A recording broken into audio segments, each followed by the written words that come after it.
Assalamualaikum warahmatullahi wabarakatuh. Salam sejahtera untuk kita semua. Saya Dwi Ridho Aulianto dalam hal ini sebagai tutor atau pembimbing pada mata kuliah karya ilmiah MKW 14560.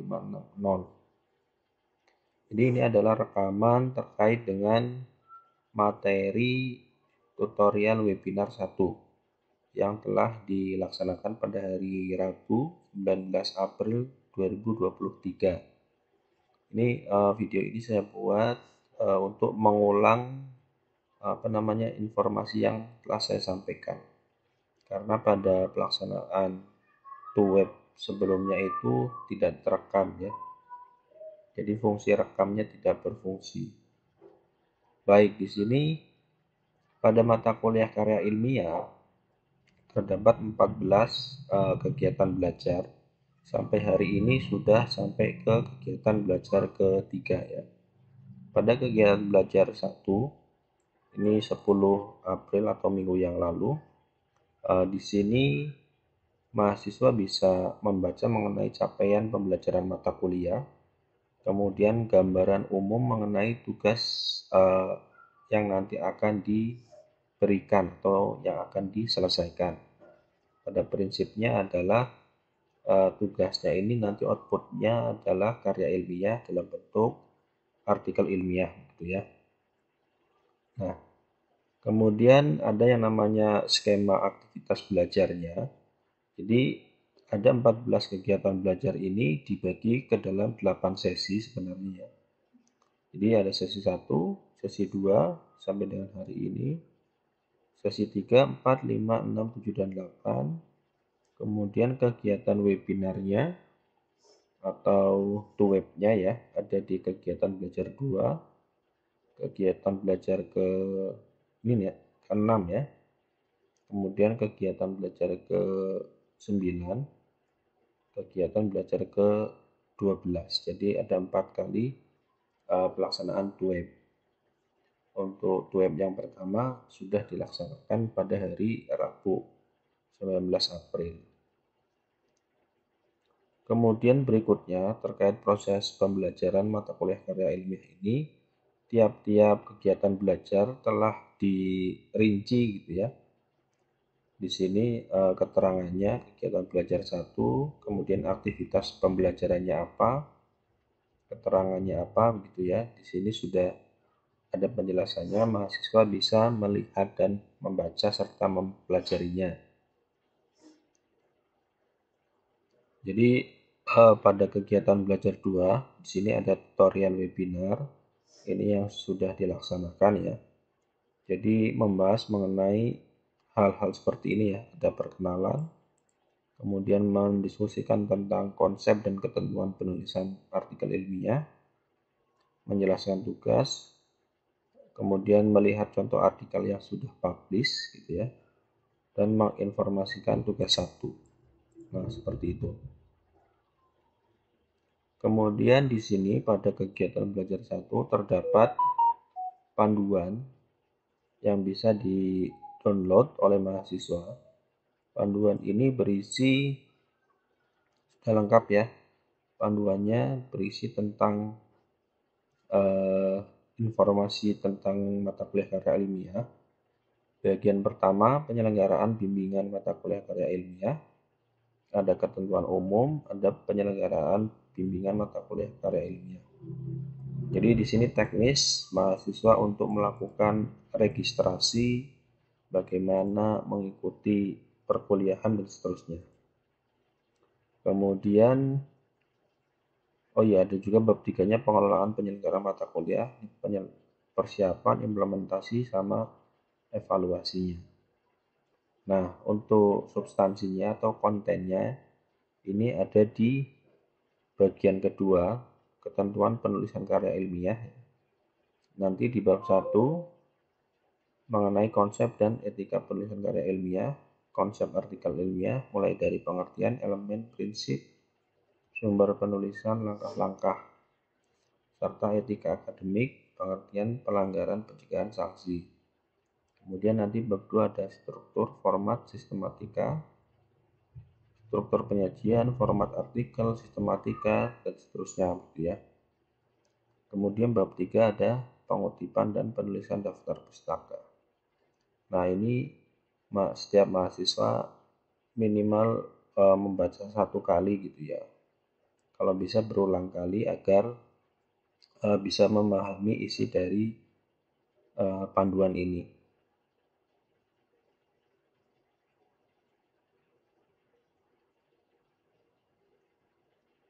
Nah, dari ketentuan umum bahwa karya ilmiah atau karil itu banyak ragamnya. Dalam konteks mata kuliah ini yang dimaksud karya ilmiah adalah artikel ilmiah. Jadi langsung tertuju atau spesifik ke artikel ilmiah gitu ya. Yaitu bentuk tulisan yang berisi tulisan atau laporan sistematis mengenai hasil kajian pemikiran atau hasil penelitian yang disajikan sesuai dengan konvensi atau kaidah penulisan karangan ilmiah. Jadi titik beratnya di sini ada hasil kajian atau hasil penelitian yang disajikan menggunakan kaidah-kaidah penulisan. Nah, nanti yang kita akan pelajari bersama. Kemudian ketentuannya, ini mungkin mahasiswa juga sudah memahami ya. Di mulai semester 2022-2023.1, ini 2022.2, karil merupakan mata kuliah yang berdiri sendiri, terpisah dari mata kuliah TAP dan PKB. Tidak memiliki bobot SKS, topik atau permasalahan dalam artikel ilmiah sesuai dengan keilmuan program studi yang ditempuh. Jadi kalau teman-teman dari jurusan kearsipan, pengolahan informasi dan rekaman, ini berarti ya nanti tentang kearsipan. Kemudian artikel ilmiah yang ditulis dapat bersumber dari kajian pustaka atau hasil penelitian. Skor kelulusan minimal 75. Jadi pada outputnya nanti hasil dari artikelnya akan dinilai. Syarat minimal untuk lulus adalah 75.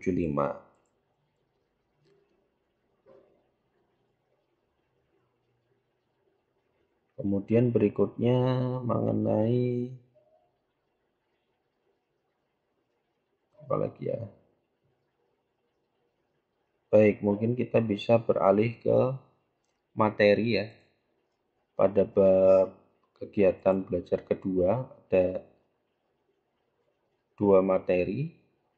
Yang pertama tentang konsep, karakteristik, dan tugas karya ilmiah ini.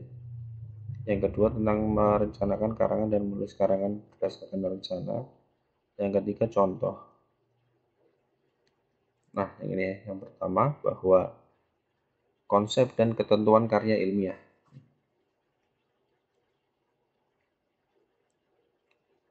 Konsep karya ilmiah atau karil. Karya ilmiah atau disebut juga karya tulis ilmiah atau KTI ya. Tulisan atau laporan tertulis yang isinya memuat hasil penelitian atau pengkajian suatu masalah oleh seseorang atau sebuah tim dengan memenuhi kaidah dan etika keilmuan yang dikukuhkan dan ditaati oleh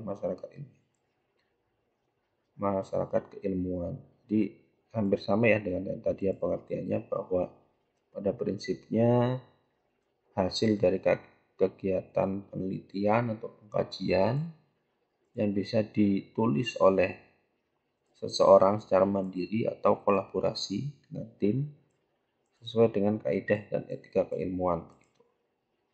Kemudian jenisnya ada yang namanya artikel ilmiah. Ini yang menjadi syarat kelulusan pada program S1 dan D4. Artikel ilmiah ini akan didiseminasikan melalui repositori UT atau Rama Repositori Kemendikbud gitu ya. Ragam karya ilmiah yang ditulis berdasarkan hasil penelitian dan atau pemikiran orisinil untuk dipublikasikan dan dimuat pada jurnal ilmiah. Nah, ini adalah artikel ilmiah.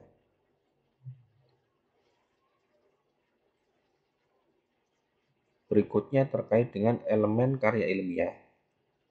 Jadi di dalam karya ilmiah itu ada beberapa elemen penting yang harus kita pelajari. Yang pertama substansi. Substansi berarti isi. Isi karya ilmiah mencerminkan kajian atau hasil penelitian satu atau lebih bidang ilmu. Jadi ini sudah jelas ya, bahwa sebuah penelitian itu ya harus mengkaji satu bidang ilmu. Ya, misalkan teman-teman dari jurusan kearsipan, ya otomatis ya hal yang dikaji atau diteliti tentang kearsipan. Mulai dari misal kebijakan kearsipan, pengolahan arsip dinamis, pengolahan arsip statis, kemudian ada sarana prasarana, mungkin ada pembinaan, ada SDM gitu ya. Itu bisa dikaji. Nanti setiap mahasiswa bisa mencari tema atau topik gitu ya yang eh, eh, yang datanya mudah didapat, yang ada di sekitar gitu. Kalau teman-teman sudah bekerja mungkin bisa mengambil topik tema yang ada di sekitar pekerjaan atau di kantor gitu ya. Jadi nanti dari masing-masing kegiatan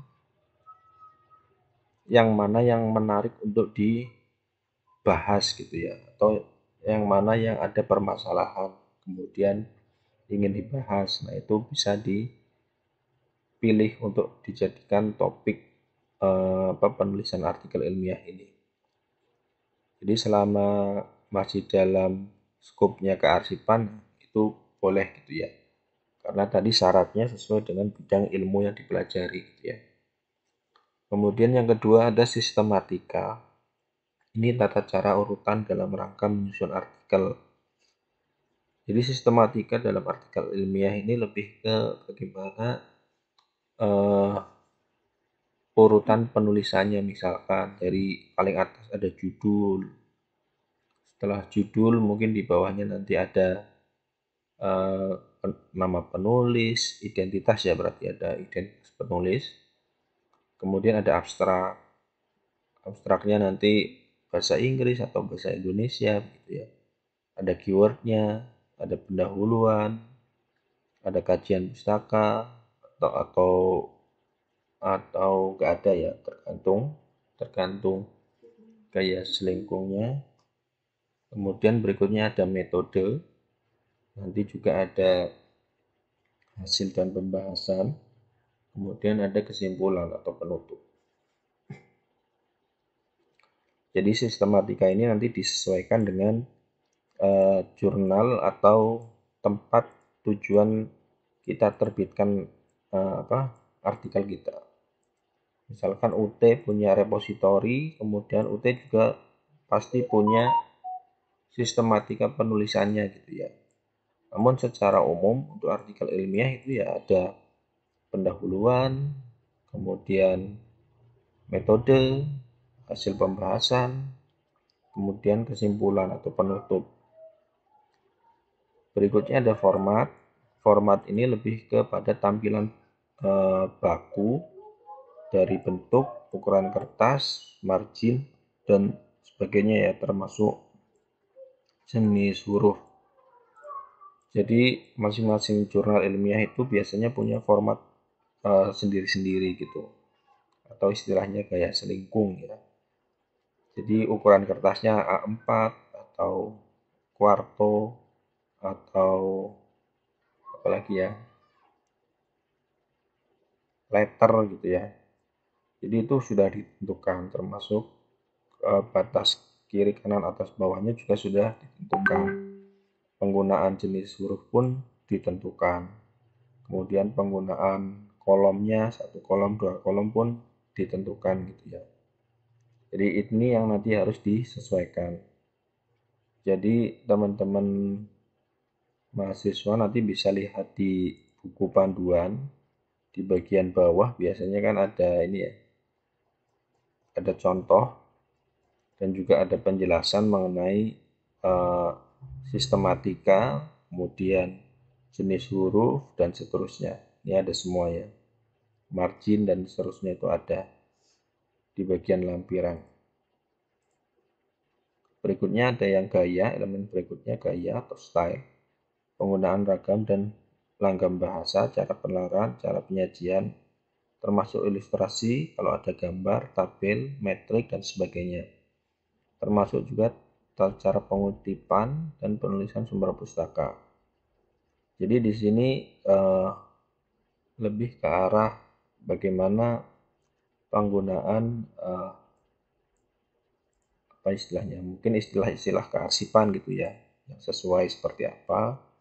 Kemudian kalau ada gambar, nanti posisi sumber, judul gambarnya dan sumber gambarnya seperti apa. Tabel juga sama ya. Tabel apakah garis vertikal, garis horizontalnya itu terlihat atau tersembunyi gitu ya. Jadi ada contohnya gitu ya, yang harus diikuti, termasuk misalkan ada matriks, ada grafik dan seterusnya. Termasuk tata cara pengutipan dan penulisan sumber pustaka atau daftar pustakanya.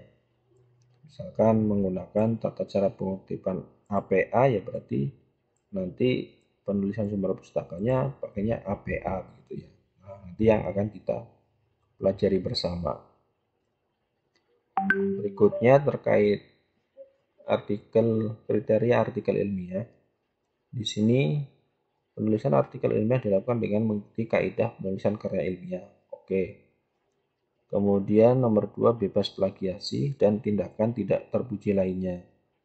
Nah, ini ada catatan ya, bebas plagiasi. Jadi tidak ada unsur plagiat atau mengambil atau mengcopy atau apalagi ya. Intinya mengambil pendapat atau sumber dari sumber, kemudian kita tidak cantumkan sumbernya gitu ya, atau kita klaim itu pendapat kita sendiri. Misalkan ada informasi yang sudah dipublikasikan gitu ya, kemudian itu ada di artikel ilmiah, kemudian kita jiplak, nah itu berarti otomatis kena plagiasi. Jadi di universitas terbuka ini batas untuk batas angka similarity-nya itu ada 30% kalau tidak salah. Jadi mahasiswa harus di bawah 30% similarity-nya atau unsur-unsur plagiasinya. Kemudian berikutnya untuk daftar pustaka ini ya, memuat sekurang-kurangnya 10 referensi dengan minimal 5 artikel jurnal yang terbit dalam 5 tahun terakhir. Kalau ini ya ini tinggal dipatuhi saja ya, karena sekurang-kurangnya 10 berarti boleh lebih dari 10. Sebaiknya diperbanyak yang artikel jurnal ya. Jadi kalau minimal 5 artikel jurnal berarti sisanya boleh dari misalkan buku ya. Kalau buku tidak ada batasan untuk berapa tahun terakhirnya, itu boleh digunakan.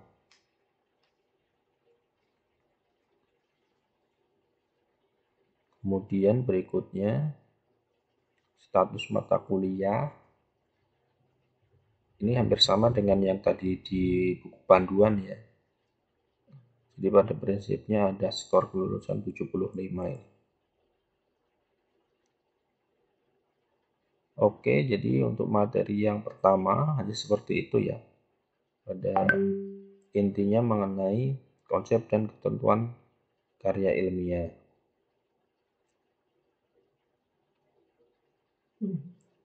Nah, sedikit untuk yang referensi, ada tambahan ya, sedikit referensi. Untuk gambaran saja atau tambahan wawasan bahwa 10 referensi ini bisa diambil dari artikel jurnal ya. Jadi jurnal itu atau jurnal ilmiah itu ada beberapa kategorinya. Ada yang namanya jurnal nasional gitu ya. Jurnal nasional berarti jurnal yang ada nomor ISSN-nya. kemudian ada tim redaksi, ada reviewer, ada artikel terbit minimal 5, nah itu jurnal nasional.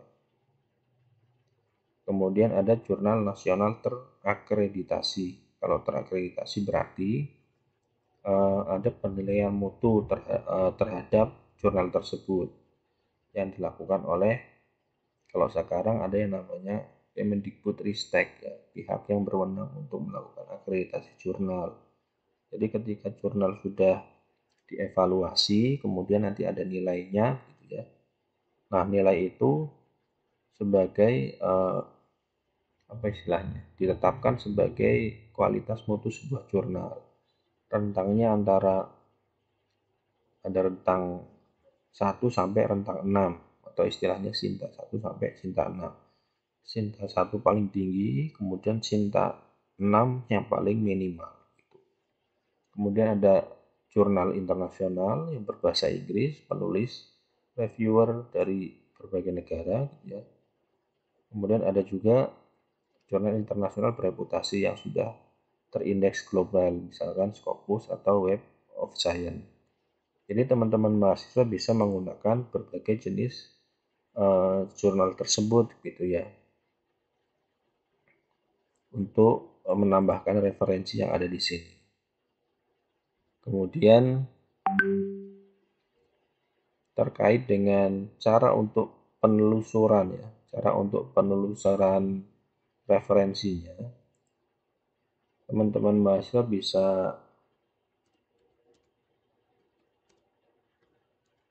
bisa gunakan berbagai macam database. Mungkin pakainya Google Scholar, gitu ya, atau pakainya Google biasa, gitu ya. Atau kalau teman-teman tahu Perpusnas, bisa pakai iPusnas untuk melihat buku-buku yang terbit, gitu ya. Nah, saya coba ada beberapa di sini database pendukung yang bisa digunakan juga. Jadi ini ada di bit.ly/Dodi Aulianto, ya. Saya coba untuk di sini menyediakan link terkait database untuk nyari referensi artikel ilmiah, maupun mungkin ada juga beberapa buku. Jadi kalau Scopus ya berarti artikel-artikel atau artikel jurnal ilmiah yang terindeks di Scopus. Kemudian ini semacam tools, ya, ada database ini Semantic Scholar dan Connected Paper. Ini bisa juga digunakan oleh teman-teman ketika mau mencari referensi. Jadi contohnya mencari referensi tentang